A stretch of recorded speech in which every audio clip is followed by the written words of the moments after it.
Hey, how to get better sleep with melatonin. So let's start it with number one, cortisol levels. And that's going to be like your stress. So melatonin and cortisol have this interesting balancing act that happens.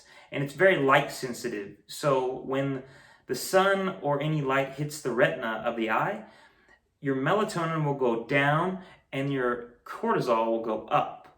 That's a natural response to the stimuli. Now, the opposite is also true. So, whenever light dims, the melatonin will go up and the cortisol should go down. But I do see clients too that this happens. So, ways to counteract that throughout your day, make sure you're getting more vitamin C. This is really crucial because your adrenals have a lot to do with your cortisol levels. And you want to make sure vitamin C gets really excreted from the adrenal glands, and that's what really helps it to revitalize. So that's major B vitamins as well, specifically B6. And you can do yourself a big favor by taking magnesium before bed. I don't recommend just the generic kind like oxides. You're better off doing something like citrate, lactate, or you can do like glycinate, which would be good for the muscles to relax them. Or you can take an herb that's otherwise known as an adaptogen. And what an adaptogen does is it's going to take cortisol, whether it's high or whether it's low, and it's going to bring it back to here to balance it out. So that's called ashwagandha. That's one of the adaptogens, and I really like that one for cortisol. And L-theanine. That's a way of increasing GABA indirectly. And I like to do that because I think it's best to allow your body the ability to naturally increase those things on its own, like GABA or melatonin, instead of taking it as a supplement, like whether you would take melatonin as a source. I'm not really big into that, but there are times where you do need to take it depending on what condition you're trying to help. So it's kind of like pharmaceuticals. Sometimes they're needed, but other times, or most of the time, if you get to the root cause, you don't need that. So number two, stimulants. I want you to avoid stimulants if you can, like coffee or tea.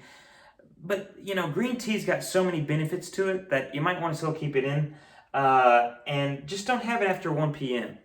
That's important because the half-life can go anywhere from 6 to 12 hours or more, depending on your tolerance levels. Exercise. Make sure you're getting adequate exercise daily, because make sure it's in the morning more.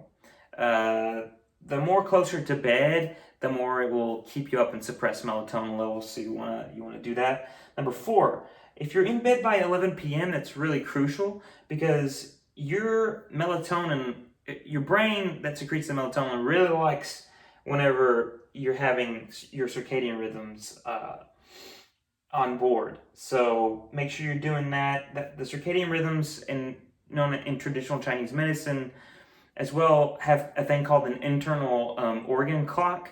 So there's different organs that activate to cleanse themselves during the night, up in the night. So it's really important that you're sleeping during those times. Number five, do not eat at least 2 hours before bedtime, and especially don't eat a heavy meal because that will suppress melatonin levels. It will spike your blood sugar levels. You will be secreting less growth hormones. So those are all big no-nos.